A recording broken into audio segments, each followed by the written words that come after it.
Learners welcome to quick preparation. Student, आज हम लोग क्लास 9th ICSE केमिस्ट्री को कंटिन्यू कर रहे हैं। आज हम लोग चैप्टर नंबर 2 स्टार्ट करेंगे। So the name of the chapter is chapter number 2 है। चैप्टर का नाम है chemical changes and reaction. Chemistry में केमिकल चेंजेस कैसे होते हैं, यानी एक केमिकल से दूसरा केमिकल कैसे चेंज होता है और दोनों केमिकल्स को मिलाने से या एक्सचेंज करने से क्या रिएक्शन होती है, क्या इफ़ेक्ट होता है, वो चीज़ हम लोग इस चैप्टर में डिस्कस करेंगे। ठीक है, सबसे पहले condition for the chemical changes और reaction. Condition for chemical change और रिएक्शन यानी कि अगर तो कोई हमें केमिस्ट्री में केमिकल चेंज करना है या कोई रिएक्शन करनी है तो उसके लिए कौन कौन सी कंडीशंस है। पहली कंडीशन है कि क्लोज कांटेक्ट, यानी कि जो दो केमिकल के बीच में हमने रिएक्शन करवानी है उनको हम लोग एक दूसरे के करीब लेकर आएंगे, कांटेक्ट में लेकर आएंगे तो हमारी रिएक्शन होगी।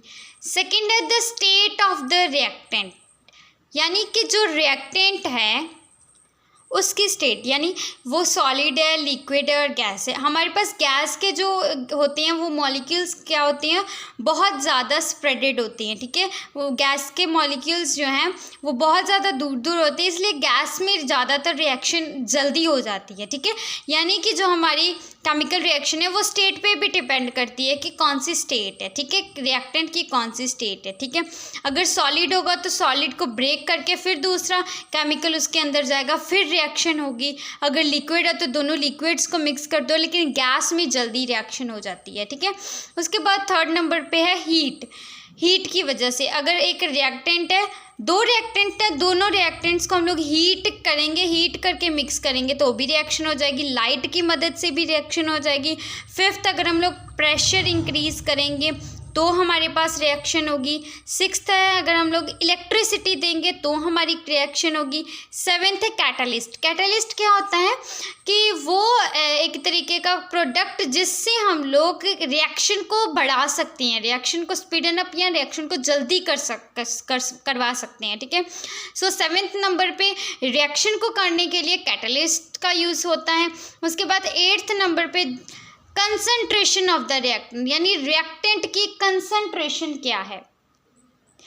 अगर हमारे पास रिएक्टेंट की कंसंट्रेशन बढ़ती है ना, स्टूडेंट्स ध्यान से सुनना, कि with increase in the concentration of the reactant the rate of the reaction increase, यानी कि अगर हमारे पास रिएक्टेंट की कंसंट्रेशन ज़्यादा होगी तो हमारी जो रिएक्शन है वो क्या होगी, रिएक्शन का रेट क्या होगा, ज़्यादा होगा। ठीक है, तो ये 8 कंडीशंस हैं जिनके ऊपर हमारी केमिकल चेंज या केमिकल रिएक्शन डिपेंड करती है।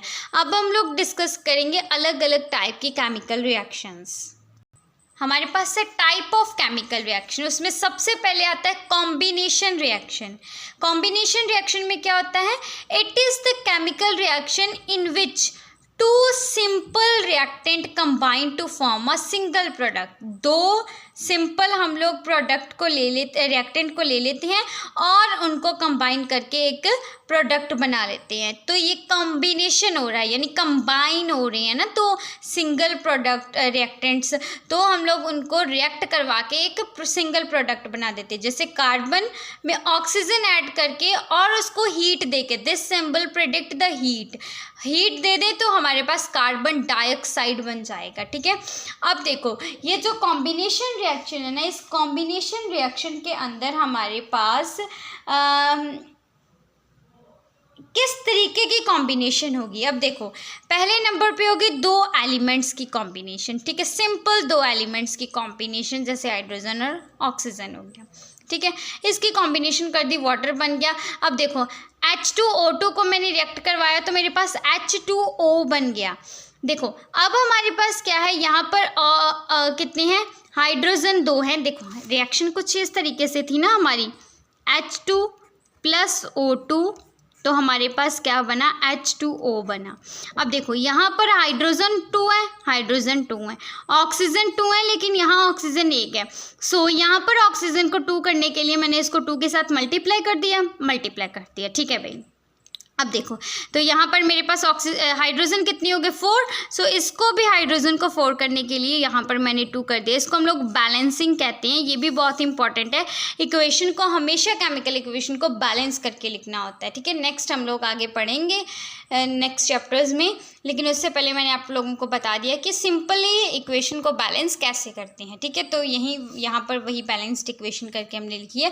क्या है, 2 एलिमेंट्स को रिएक्ट करना। उसके बाद देखो, एक एलिमेंट और एक कंपाउंड। एलिमेंट मैंने क्या ले लिया, ऑक्सीजन, और एक कंपाउंड मैंने क्या ले लिया, कार्बन मोनोऑक्साइड, ठीक है। कार्बन मोनोऑक्साइड और ऑक्सीजन को रिएक्ट किया तो कार्बन डाइऑक्साइड एक गैस बन गई हमारे पास। अब देखो, कार्बन मोनोऑक्साइड के ऐसे ही था, और ऑक्सीजन। अब हमारे पास ऑक्सीजन कितने हैं, 2, और यहाँ 1 3। कार्बन हमारे पास 3 ऑक्सीजन है और एक हमारे पास क्या है, कार्बन। अगर मैं ये 2 अभी नहीं ले रही हूँ तो एक कार्बन है, यहाँ एक कार्बन है और 2 ऑक्सीजन है। तो मैंने क्या कर दिया, यहाँ पर मैंने 2 कार्बन कर दिए और यहाँ पर 2 करके यहाँ पर भी 2 कार्बन हो गए, और 2 2 जा 4 मेरे पास ऑक्सीजन हो गए, एंड 2 4 हमारे पास क्या हो गया, ऑक्सीजन। रिएक्टेंट साइड और प्रोडक्ट साइड दोनों के दोनों प्रोडक्ट और रिएक्टेंट में एलिमेंट्स जो है वो सेम हो गए, ठीक है। क्या किया हमने, एलिमेंट लिया और एक कंपाउंड लिया, एक एलिमेंट ले लिया, एक कंपाउंड किया, रिएक्ट किया, हमारे पास रिएक्शन होगी। अब क्या होगा, यहाँ तो हम लोग 2 कंपाउंड्स भी ले सकते हैं। मैंने अमोनिया लिया और हाइड्रोक्लोरिक एसिड लिया, HCl लिया। अमोनिया और HCl को मिक्स करके मैंने अमोनियम क्लोराइड बना दिया। ये दोनों कंपाउंड है। 2 कंपाउंड लेंगे, या हम लोग कैसे कैसे ले सकते हैं, 2 एलिमेंट्स ले सकते हैं, सिंपल एलिमेंट्स, एक एलिमेंट और एक कंपाउंड, या दोनों कंपाउंड। इस तरीके से हम लोग कॉम्बिनेशन रिएक्शन करते हैं, ठीक है। नेक्स्ट हमारे पास है decomposition reaction. It is the chemical reaction in which the chemical compound decompose to give the 2 और मोर न्यू सब्सटेंस। एक ही हमारे पास रिएक्टेंट होगा, वो रिएक्टेंट टूटेगा, तो उस रिएक्टेंट को हम लोग क्या करेंगे, तोड़ेंगे, ठीक है। उसको तोड़ के यानी डीकम्पोज करके हम लोग क्या करेंगे, अपने 2 या 2 से ज़्यादा नए सब्सटेंसेस को बनाएंगे, ठीक है। इसके अंदर मैंने एक एग्जांपल लिया यहाँ पर एल्युमिनियम हाइड्रोक्साइड की। एल्युमिनियम हाइड्रोक्साइड को जब मैं डीकम्पोज करती हूँ तो मेरे पास 2 प्रोडक्ट्स बनते हैं। एक मेरे पास है एल्युमिना, Al2O3, एल्युमिना, और वाटर मॉलिक्यूल, 3 वाटर के मॉलिक्यूल्स निकल जाते हैं मेरे पास, ठीक है। अब इसमें कौन कौन सी रिएक्शंस इन्वॉल्व होती हैं, पहली है थर्मल डीकम्पोजिशन। थर्मल यानी हीट, वो डीकम्पोजिशन जो हीट के द्वारा होती है उसको हम लोग थर्मल डीकम्पोजिशन कह देते हैं। जैसे कैल्शियम कार्बोनेट CaCO3, ठीक है, उसको मैंने हीट किया है, ठीक है, हीट किया है, फिर मेरे पास कैल्शियम ऑक्साइड और कार्बन डाइऑक्साइड निकली है, ठीक है। थर्मल डीकम्पोजिशन यानी कि वो डीकम्पोजिशन जो हीट के द्वारा होती है। अब है फोटोलाइसिस। फोटोलाइसिस वो डीकम्पोजिशन है जो लाइट के द्वारा होती है। फोटो यानी लाइट, सो फोटोलाइसिस डीकम्पोजिशन वो होगी जो लाइट के द्वारा होगी, ठीक है। जैसे हमारे पास है hypochlorous acid, hypochlorous acid 2 HClO, तो HClO को मैंने किसके प्रेजेंस में, लाइट में लेकर जाऊंगी अगर मैं उसको, तो वो 2 प्रोडक्ट्स में डीकम्पोज हो जाएगा। HCl और O2 में डीकम्पोज हो जाएगा, हाइड्रोक्लोरिक एसिड और ऑक्सीजन में डीकम्पोज हो जाएगा, ठीक है। थर्ड है हमारे पास इलेक्ट्रोलाइसिस। इलेक्ट्रो से यहाँ मतलब है इलेक्ट्रिसिटी, यानी इलेक्ट्रिसिटी देने के द्वारा भी डीकम्पोजिशन की जाती है, ठीक है। उसमें क्या हो जाता है, हमारे पास एनोड और कैथोड का फंडा आ जाता है। एनोड और कैथोड के द्वारा हम लोग डीकम्पोजिशन कर लेते हैं। जैसे वाटर है, वाटर में अगर मैं इलेक्ट्रिसिटी करूँगी सप्लाई, वाटर के अंदर इलेक्ट्रिसिटी जाएगी तो H2 अलग हो जाएगा और O2 अलग हो जाएगा, डीकम्पोज हो जाएगा, पानी टूट जाएगा, 2 भागों में टूट जाएगा, H2 और O2 में with the help of electricity. यानी तब हम लोग क्या कर रहे हैं, पानी को डीकम्पोज कर रहे हैं, ठीक है। इस तरीके से हमारे पास होता है। जब हम लोग ने इलेक्ट्रोलाइट करना होता है हम लोग बैटरी लगा देते हैं, एनोड और कैथोड लगा देते हैं। कुछ इसके अंदर जो एलिमेंट्स होंगे वो एनोड की तरफ चले जाएंगे, कुछ कैथोड की तरफ चले जाएंगे। एनोड और कैथोड की तरफ जाने के द्वारा जो यहाँ पर डिकम्पोज हो जाएंगे, यहाँ पर मिल जाएंगे और कुछ यहाँ पर। तो इनको जब मैं निकालूंगी तो मतलब यहाँ पर जो एक रिएक्टेंट था वो तो सेपरेट हो गया, एनोड में चला गया और कुछ एनोड में, यानी डिकम्पोजिशन होगी। तो इस तरीके से हम लोग इलेक्ट्रोलाइसिस के प्रोसेस के द्वारा डिकम्पोजिशन करते हैं, एनोड और कैथोड को बैटरी के साथ कनेक्ट करके, ठीक है, यानी इलेक्ट्रिसिटी सप्लाई करके। नेक्स्ट हमारी थर्ड रिएक्शन है, थर्ड टाइप ऑफ रिएक्शन है displacement reaction. It is a chemical reaction in which an element replace another element in the compound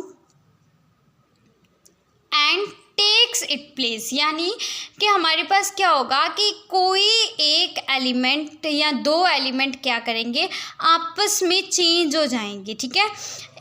chemical reaction है जिसके अंदर एक एलिमेंट क्या करेगा, अपने आप को किसी दूसरे एलिमेंट के साथ रिप्लेस कर लेगा, ठीक है।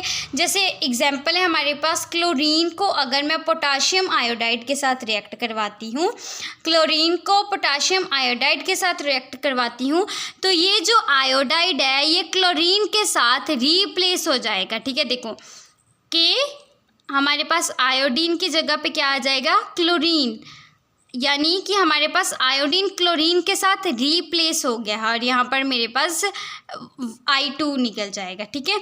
अब देखो मेरे पास रिएक्शन क्या होगी, this is the displacement reaction, जिसके अंदर एक एलिमेंट दूसरे एलिमेंट की जगह ले लेता है, ठीक है, रिप्लेस हो जाता है। उसके बाद अब देखो ये जो डिस्प्लेसमेंट रिएक्शन है, अब देखो हमारे पास कुछ ऐसे एलिमेंट्स होते हैं जो बहुत ज़्यादा रिएक्टिव होते हैं और कुछ ऐसे एलिमेंट्स होते हैं जो लीस्ट रिएक्टिव होती हैं, ठीक है। ये हमारे पास सीरीज़ है, सीरीज़ में सबसे ऊपर हमारे पास मोस्ट रिएक्टिव एलिमेंट है और जैसे जैसे हम लोग नीचे आते जाएंगे हमारे पास रिएक्टिविटी जो है वो डिक्रीज़ होती जाएगी। सबसे पहले हमारे पास है potassium, most reactive sodium, barium, calcium, magnesium, aluminium, zinc, iron, nickel, tin, lead, hydrogen, copper, mercury, silver, gold, platinum, ठीक है। इस तरीके से है, ये सबसे ज़्यादा रिएक्टिव एलिमेंट से नीचे आते आते हमारे पास रिएक्टिविटी डिक्रीज होकर सबसे लीस्ट रिएक्टिव एलिमेंट है प्लेटिनम, ठीक है। ये हमारे पास जो है ये रिएक्टिविटी सीरीज़ है, ये रिएक्टिविटी सीरीज़ है कि आप टू लर्न इट, ये रिएक्टिविटी सीरीज़ को आपको लर्न करना है।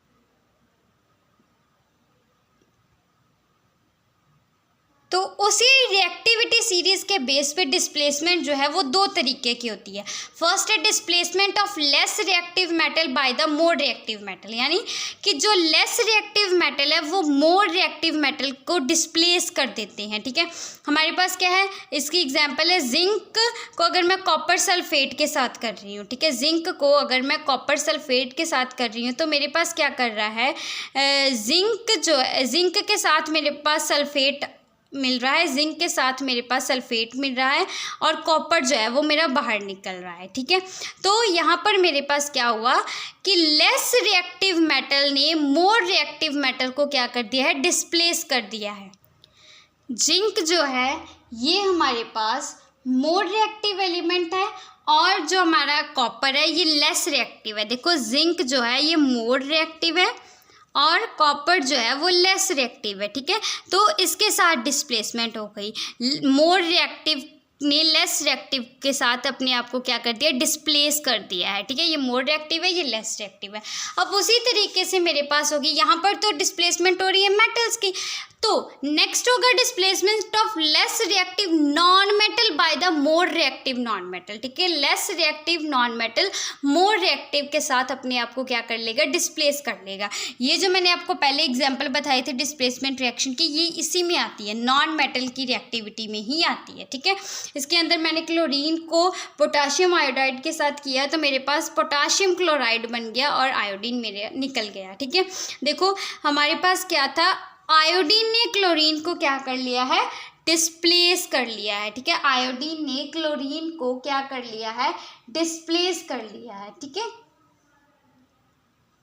अब फोर्थ नंबर पे जो हमारे पास रिएक्शंस हैं वो हैं डबल डीकम्पोजिशन और डबल डिस्प्लेसमेंट रिएक्शन। ठीक है, डबल डीकम्पोजिशन या डबल डिस्प्लेसमेंट क्या क्या है, कहते हैं it is a chemical reaction in which two compounds in their aqueous solution. ठीक है, एक्वस सोल्यूशंस में दो कंपाउंड रिएक्ट करते हैं to form two new compound by the mutual exchange of their radicals. ठीक है, जैसे देखो मैं आपको जर्नली बताती हूँ। मान लो ये AB एक कंपाउंड है, CD एक कंपाउंड है। इसमें क्या होगा, B जो है ये इसके साथ रिप्लेस हो जाएगा और ये इसके साथ रिप्लेस हो जाएगा, या ये इसके साथ हो जाएगा, ये इसके साथ, कुछ इस तरीके से डिस्प्लेसमेंट होगी इनकी। इसीलिए इसको क्या कहते हैं, डबल डिस्प्लेसमेंट। यानी दो कंपाउंड आपस में क्या कर रहे हैं, डिस्प्लेस हो रहे हैं। दो कंपाउंड आपस में डिस्प्लेस हो रहे हैं तो डबल डीकम्पोजिशन हो जाएगी। जैसे A जो है ये D के साथ और B जो है वो C के साथ रिएक्ट करेगा, या A C के साथ B D के साथ, इस तरीके से। ठीक है, अब इसके अंदर हमारे पास क्या आता है कि जब भी डबल डीकम्पोजिशन होती है, या तो हमारे पास प्रेसिपिटेट्स बनेंगे, प्रेसिपिटेट्स वाइट कलर के या रेड कलर के, किसी भी कलर के प्रेसिपिटेट्स होते हैं, दाने दाने से छोटे छोटे से बन जाते हैं। ठीक है, जैसे एग्जांपल है कि अगर सिल्वर नाइट्रेट में हम लोग HCl डाल देते हैं तो हमें जैसे इतना कर्डली सा हमारे पास वो प्रेसिपिटेट्स बन जाते हैं, बहुत प्यारे वाइट प्रेसिपिटेट्स बनते हैं हमारे पास। ठीक है, ये प्रेसिपिटेशन रिएक्शन होगी, या क्योंकि इसके अंदर प्रेसिपिटेट्स बन रहे हैं। और डबल डीकम्पोजिशन के अंदर हमारे पास होता है कि कलर भी चेंज हो जाता है। और नेक्स्ट थिंग जो डबल डीकम्पोजिशन में हमारे पास होती है वो एक हमारे पास गैस भी निकलती है। डबल डीकम्पोजिशन में कभी कभी रिएक्शन होने पर गैस इन्वॉल्व होती है, कभी कभी कलर चेंज हो जाता है, कभी कभी प्रेसिपिटेशन हो जाती है, यानी प्रेसिपिटेट्स बन जाते हैं। ठीक है, फिफ्थ नंबर पे है आइसोमेरिज्म। आइसोमेरिज्म क्या होता है, the process in which simple rearrangement of atoms take place leading to the new product is known as isomerism. कहते हैं the process in which simple rearrangement, यानी कि इसके अंदर क्या होता है कि कोई भी मेरे पास कंपाउंड होगा उसके एलिमेंट्स को मैं रीअरेंज कर दूंगी। कोई एलिमेंट फर्स्ट पे उसको सेकंड पे, सेकंड वाले को थर्ड के, ऐसे रीअरेंजमेंट करके, सिंपली रीअरेंजमेंट करके किसी चीज़ के साथ रिएक्टिंग करना। रीअरेंज करने के लिए बस थोड़ा सा हीट करना है। ठीक है, तो मेरे पास रीअरेंज करने के बाद क्या हो जाएगा, एक नया प्रोडक्ट बन जाएगा और उस रिएक्शन को मैं कहूँगी आइसोमेरिज्म। जैसे मेरे पास अमोनियम साइनेट है, NH4CNO है, उसको मैंने थोड़ा सा हल्का सा हीट किया तो मेरे पास यूरिया बन गया। कैसे बना, देखो CONH2 ब्रैकेट 2। देखो मेरे पास क्या हुआ, मैंने इन सारे के सारे एलिमेंट्स को बस थोड़ा सा रिप्लेस किया है, थोड़ा रीअरेंज किया है। रीअरेंज किया है तो मेरे पास क्या बन गया, यूरिया बन गया। और कुछ चेंज नहीं आया, बस थोड़ी सी रीअरेंजमेंट हुई है। ठीक है, किसी और चीज़ के साथ रिएक्ट नहीं करवाया है इनको। ठीक है, सो स्टूडेंट्स आज के लिए इतना ही। इसके नेक्स्ट पार्ट में हम लोग इसी चैप्टर का energy changes during chemical reaction जो है वो कवर करेंगे। ठीक है, थैंक यू सो मच। अगर आपको वीडियो अच्छी लगी हो तो लाइक करना और चैनल को सब्सक्राइब करना मत भूलना। Thank you so much students.